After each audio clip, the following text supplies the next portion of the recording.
Today I'm going to show you guys a technique that's not only going to help you with your chords, but it's also going to help you with your strumming. Sounds kind of funny, right? Strumming and chords at the same time?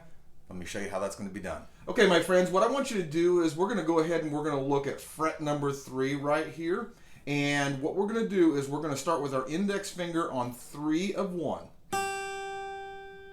And then you're going to use your second finger on 4 of 1.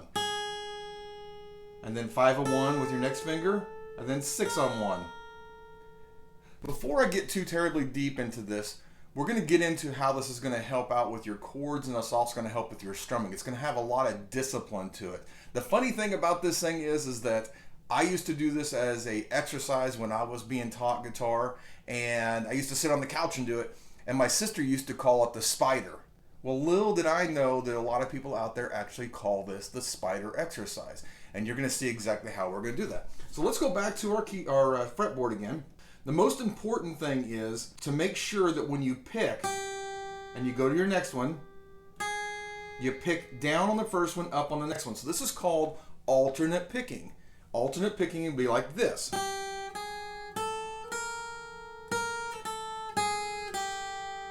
Alternate picking is done by everybody who does their lead guitars and everything else. That's more of a sweeping motion. What I want you guys to think about when it comes to this technique is the fact that your fingers are going to start getting stretched out.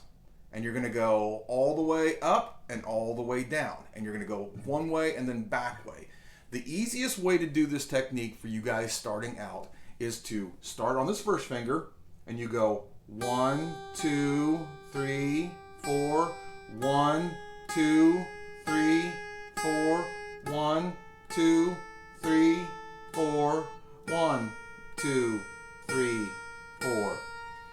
Keep it like that so it's all stretched out. That way it helps stretch your fingers. Now, how does this help you with your strumming? You guys have seen my lessons before where I say you're using way too much arm. This is going to discipline your hand that you're only going to be going like this. And you have to keep it in there, otherwise you're going to lose control of those notes. I would tell you, going back here to the fretboard, when you guys do this, I would set up a metronome of maybe, you can do 60 beats per minute, so that's a fairly common thing. And you can go 1 beat per beat on each note. So you're going to go 4. 1, 2, 3, 4. 1, 2, 3, 4. And so on. And you get the point. But as you go on, then start changing it to 2 beats. 1, 2, 1, 2, 1, 2, 1, 2. And eventually you're going to go all the way up to 1 beat, and you're going to go. And when you come up like that, you can start at the top or you can start at the bottom. It doesn't matter. But I will tell you, the further on down the neck you go, the harder it's going to get because there's a lot more of a stretch down there.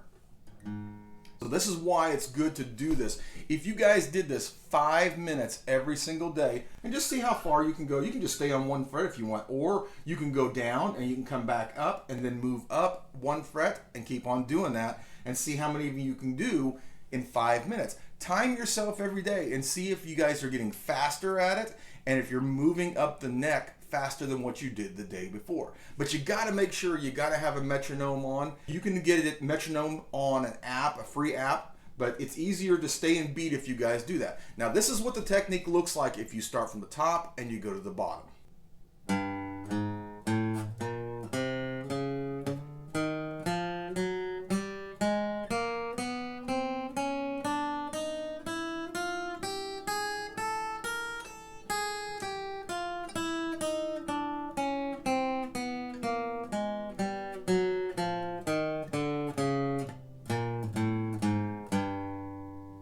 Now, as you can see, when you guys go all the way down and all the way up, it's not going to be possible for you to keep all your fingers on there. I'm just saying as you guys are starting out and you're doing this,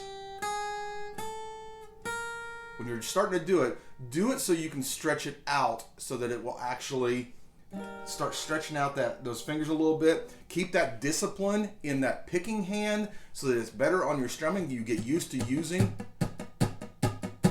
and eventually go as fast as you possibly can all the way down. Again, if you come up here higher on the neck, it's going to be a lot easier for you, but you got to think about stretching it out by coming on down here. As you guys do this technique more, you're going to find that your bar chords feel better.